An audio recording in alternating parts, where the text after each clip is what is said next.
नीतू ने अपने केबिन में बैठे बैठे देखा कैशियर अनीता बार बार किसी को फ़ोन कर रही थी, मगर सामने वाला जो भी था फ़ोन नहीं उठा रहा था। परेशान अनीता के आंखों में आंसू आ गए थे। वह रुमाल से अपने आंसू पोंछकर फिर से कंप्यूटर पर काम करने लगी थी। नीतू से रहा नहीं गया।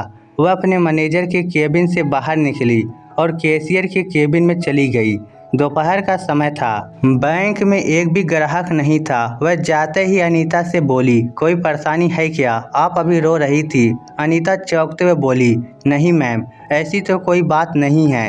नीतू बोली, मैंने अपनी आंखों से आपको आंसू पोंछते हुए देखा है। मैं आपकी बड़ी बहन जैसी हूँ।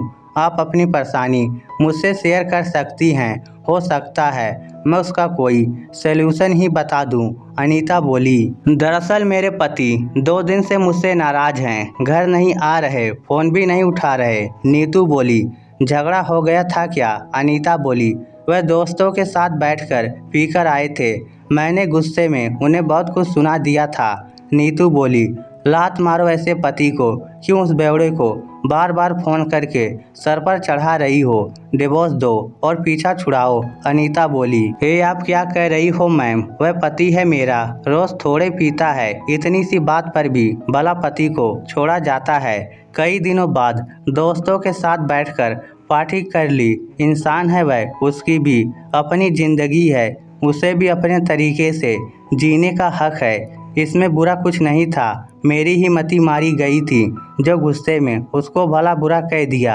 नीतू बोली, 2 दिन से वह घर नहीं आ रहा है। आप फ़ोन करके उसे सर पर चढ़ा रही हो। देख लेना, एक दिन वह रोज़ पीने लगेगा। आप सरकारी नौकरी वाली महिला हो, उसे आपकी हर बात माननी चाहिए। अगर नहीं मानता है तो छोड़ दो उसे। मुझे देखो, 2 साल से अकेली रह रही हूँ। मुझे उसका एटीट्यूड पसंद नहीं आया था, इसलिए उसे छोड़ दिया। अपनी ज़िंदगी अपने तरीके से खुलकर जी रही हूँ। ना कोई रोकने टोकने वाला है, ना कोई टेंशन देने वाला है। अनीता बोली, मैम एक बात पूछूं? नीतू बोली, क्या? अनीता ने गौर से नीतू के चेहरे की तरफ देखा, फिर बोली, क्या आप अकेली रहकर खुश हो? सुना है आपके 2 बच्चे भी हैं, दोनों पापा के पास ही रहते हैं। 8 साल के बच्चों से आप कैसे दूर रह लेती हो? आपको उनकी याद नहीं आती क्या? अनीता के अचानक किए गए सवालों से वह थोड़ी सी घबरा गई, फिर अटकते अटकते बोली, मुझे क्या दुख है, मैं बहुत खुश हूँ। अनीता बोली, आप इतने बरसों तक अपने पति के साथ रही हो, उनमें कमियों के अलावा कुछ अच्छाइयाँ भी तो होंगी जो रह रहकर आपको याद आती होगी। तब आपका मन उदास नहीं होता क्या? आप एक औरत हो, आपकी इच्छा नहीं होती है कि आप माथे पर बिंदिया लगाएं, पति के नाम की लंबी सी मांग भरें? सुना है आपने अभी तक अपने पति से तलाक भी नहीं लिया। यूँ दूर रहने से रिश्ते टूट नहीं जाते। वह तो आज भी आपके पति हैं, चाहे आप मानो या ना मानो। अनीता ने अचानक ढेर सारे सवाल पूछ लिए थे। नीतू को अच्छा नहीं लगा। वह कड़वा जवाब देने ही वाली थी कि 2-3 कस्टमर आ गए। इस कारण वह बिना जवाब दिए ही अपने केबिन में आ गई, मगर अब वह अपने केबिन में बैठकर पछता रही थी कि वह वहां गई ही क्यों थी। वह बैंक की मैनेजर थी, बैंक में उसका अपना रुतबा था। वह नहीं चाहती थी कि कोई उसके पर्सनल जीवन के बारे में टीका टिप्पणी करे। फिर पूरे दिन उसने अनीता से बात ही नहीं की। पति से वह बिना तलाक 2 साल से अलग रह रही थी, मगर इस पीरियड में किसी ने उसके निजी जीवन पर टिप्पणी नहीं की थी। आज जब की तो उसके दिमाग में खलबली सी मच गई थी। रात को तन्हाई में उसे अनीता की बात याद आ गई। उसके पति में कमियों के अलावा अच्छाइयाँ भी तो होती होगी। नीतू याद करने की कोशिश करने लगी कि विनोद में अच्छाइयाँ कौन कौन सी है। उसे याद आया कि वह बिना कहे ही उसके दिल की बात समझ लेता था। जब वह उदास होती थी तब वह उसे खुश करने के यत्न करने लगता था। रात में सोते समय उसकी गर्दन के नीचे अपना हाथ रख देता था ताकि उसे तकिए की कमी महसूस ना हो। इतने दिनों तक वह विनोद की कमियों को याद करके गुस्सा हुआ करती थी। गुस्से में एक ही बात दिमाग में आती थी, पड़ा रहने दो उसे अकेला। देखती हूँ मेरे बिना अकेला कितने दिन तक रह पाता है, कितने दिनों तक बच्चों को संभाल पाता है। अचानक वह खड़ी होकर शीशे के सामने चली गई। गौर से अपना चेहरा देखा, सूना माथा और बिना मांग के उसे खुद का चेहरा ही आज अजनबी सा लगा। उसने महसूस किया कि चेहरे पर वह नारी वाली चपलता अब नहीं रही। उसका चेहरा तो मर्दाना होता जा रहा है। उसने घबराकर ड्रॉवर से बिंदियों का पत्ता निकाला और एक बिंदी माथे पर चिपकाकर खुद को निहारने लगी, मगर बिंदी लगाने के बाद भी चेहरा मर्दों जैसा ही लग रहा था। उसने लिपस्टिक निकालकर होठों को गुलाबी किया, सर में लंबी सी मांग भरी काजल लगाया, फिर अलग अलग पोज में खुद को शीशे में निहारने लगी। 2 साल से उसने साड़ी को हाथ भी नहीं लगाया था, कोट पैंट और सलवार सूट ही पहन रही थी। उसने विनोद की पसंद की ब्लू कलर की साड़ी निकालकर पहन ली, फिर थोड़ा सा घूंघट निकालकर खुद को शीशे में निहारने लगी। आज तो गजब ढा रही हो हुकुम। विनोद की आवाज़ कानों में पड़ी तो उसने जल्दी में पलट कर देखा, मगर वह तो वहाँ नहीं था। विनोद को वहाँ नहीं पाकर वह सूनी आंखों से पूरे कमरे को देखने लगी। वह बैंक से आते ही शीशे के सामने खड़ी हो गई थी। रात के 9 बज गए थे। वह पागलों की तरह कभी मेकअप करती, कभी कपड़े बदलती। न उसने खाना बनाया, न बाहर से खाना ऑर्डर किया। पता नहीं क्यों आज उसकी भूख मर गई थी। कुछ भी खाने की इच्छा नहीं थी। वह मेकअप किए हुए ही और साड़ी बंधे हुए ही सो गई। मम्मी उठो, आज आपके लिए पापा ने खाना बनाया है, देखो कितनी मस्त खुशबू आ रही है। बेटी की आवाज़ सुनकर वह हड़बड़ा कर उठी, नज़रों से पूरे कमरों को छान मारा, मगर बेटी कहीं भी उसे दिखाई नहीं दी। ये आज उसे क्या हो रहा था, उसे कुछ समझ में नहीं आया। वह तो बिल्कुल ऐसी नहीं थी। 2 साल में ऐसा तो कभी नहीं हुआ। उसे याद आया कि वह कमज़ोर नारी नहीं है। उसे विनोद को सबक सिखाना है, वह टूटेगी नहीं। फिर गुस्से में उसने साड़ी खोलकर फेंक दी, मेकअप धो डाला और सो गई। सुबह उठकर उसने नाश्ता बनाया, फिर तैयार होकर ड्यूटी पर आ गई। मगर ये क्या, अनीता को उसका पति बैंक छोड़ने आया था। उसने देखा दोनों हंस हंस कर बातें कर रहे थे। फिर वह अनीता को बाय कहते हुए चला गया। इतनी जल्दी सुलह हो गई, ना जाने क्यों नीतू को जलन हो रही थी। दोपहर में जब बैंक में कोई ग्राहक नहीं था, वह अनीता के पास चली गई। अनीता उसे बहुत खुश नजर आ रही थी। नीतू बोली, बहुत जल्दी सुलह हो गई। अनीता बोली, वह इसलिए मैम कि मैं कोशिश करती रही। मम्मी कहती है झगड़े के बाद बातचीत बंद नहीं करनी चाहिए, क्योंकि बातचीत ना होने से सुलह के सारे रास्ते बंद हो जाते हैं। शाम को उसने फ़ोन उठा लिया था। मैंने माफ़ी मांग ली, फिर उसने भी माफ़ी मांग ली। रात में वह मुझे मूवी दिखाने ले गया था, फिर हमने खूब मस्ती की। नीतू बोली, सुलह की बधाई हो। अनीता बोली, मैम एक बात कहूँ। नीतू बोली, क्या? अनीता बोली, बुरा मत मानिएगा, गलत लगे तो छोटी बहन समझकर माफ़ कर दीजिएगा। मैम आप भी सुलह कर लो ना, अभी देर नहीं हुई है।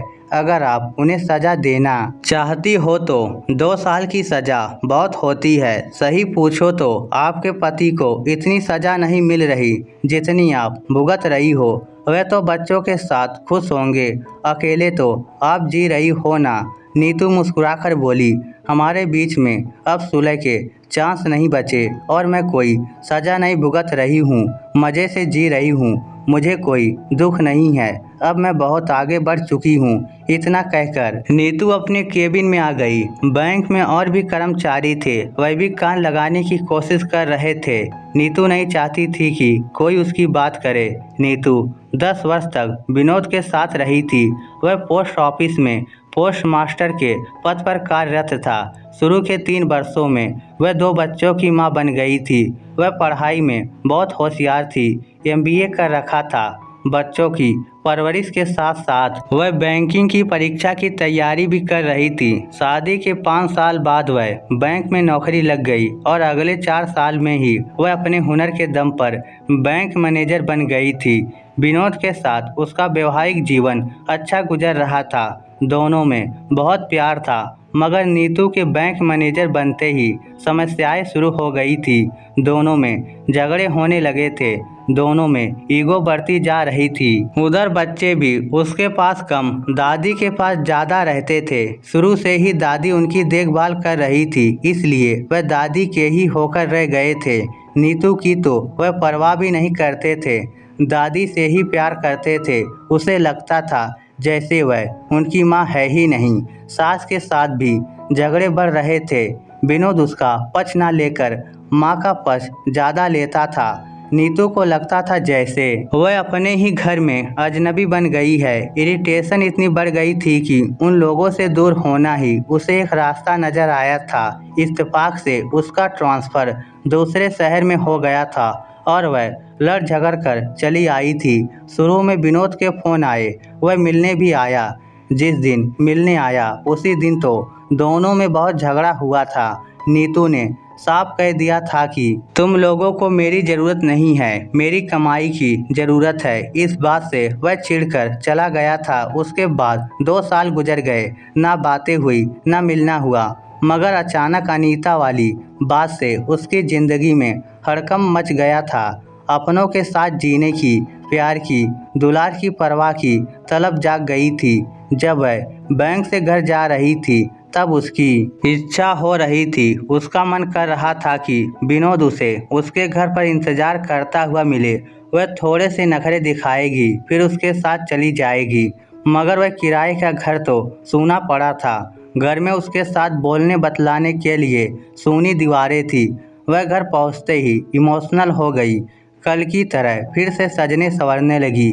आज तो उसने पूरा श्रृंगार किया, गहने भी पहने, फिर उदास सी शीशे के सामने बैठ गई। पुरानी यादें घोंसले से निकलकर फड़फड़ाने लगी थी। उसे याद आया जब वह पड़ोस में शादी अटेंड करने के लिए एक दिन ऐसे ही तैयार हुई थी। तब विनोद तो उसे देखता ही रह गया था। बोला था, बहुत गजब ढा रही हो हुकुम, किसी और पर बिजलियां मत गिरा देना, वरना ये खादिम तो कहीं का नहीं रहेगा। इतना सुनकर वह शर्मा गई थी, गाल लाल हो गए थे। वह ऐसा ही तो था, जब तारीफ करता था तब गजल बना देता था। नीतू को ऐसा एहसास करा देता था जैसे वह दुनिया की सबसे सुंदर स्त्री हो। सोचते सोचते उसकी आंखों से आंसू बहने लगे। वह उसी हालत में सो गई। आज भी उसने खाना नहीं खाया। रात में वह सपने में बड़बड़ाने लगी, अपने हाथ का तकिया दोना जी, नींद नहीं आ रही। कहते हैं जब अकेलापन सताने लगता है तब नफरतें बह जाती हैं, अच्छाइयाँ ही याद रह जाती हैं। फिर चाहे इंसान नींद में हो या जाग रहा हो। अचानक उसकी आंख खुल गई। कमरा वीरान था, उसके सिवा वहाँ कोई नहीं था। जैसे तैसे रात गुजरी। सुबह वह बैंक नहीं गई, छुट्टी ले ली, क्योंकि आज उसका इरादा ही कुछ और था। वह सज धज कर तैयार हुई, फिर अपनी गाड़ी निकाली और वहाँ के लिए चल पड़ी जहाँ उसकी दुनिया थी। वह गाड़ी चलाते वक्त ख्यालों में इस कदर खोई हुई थी कि 20 किलोमीटर का रास्ता कब पूरा हुआ उसे पता ही नहीं चला। वह सीधा बच्चों के स्कूल पहुंची। वेटिंग रूम में बच्चों का इंतजार करते समय न जाने क्यों उसका कलेजा धक धक कर रहा था। 2 साल हो गए थे बच्चों से मिले। 2 साल पहले बेटी को छोड़ा था तब वह 9 साल की थी, बेटा 7 वर्ष का था। जैसे ही बच्चे कमरे में आए वह उनकी तरफ प्यार से देखने लगे, फिर मम्मी कहते हुए बेटी दौड़कर उसकी तरफ भागी और पास आकर उससे लिपट गई। बेटा भी उसे पहचान गया और वह भी दौड़कर उससे लिपट गया। जब बच्चे कलेजे से लगे तो उसे असीम आनंद मिला। वह रोते हुए बेतहाशा उन्हें चूमने लगी, दुलारने लगी, जैसे गाय अपने बछड़े को दुलारती है। उसे खुद पर गुस्सा आ रहा था कि वह इतने दिनों तक इन अबोध बच्चों से दूर कैसे रही। वह बच्चों को लेकर घर पहुंची।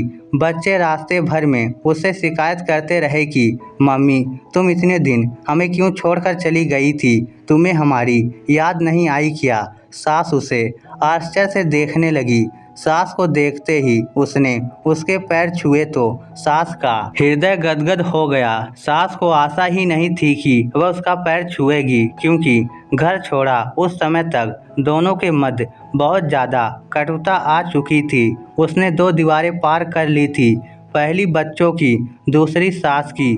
दोनों उसके लिए ज़्यादा परेशानी पूर्ण नहीं थी, उसने आराम से हैंडल कर लिया था। आखिरी दीवार बहुत पेचीदा था क्योंकि वह उसका पति था, उसका हमसफ़र था। पता नहीं वह उसके साथ कैसा व्यवहार करेगा, हो सकता है गुस्सा करे और यहाँ से वापस लौट जाने की कह दे।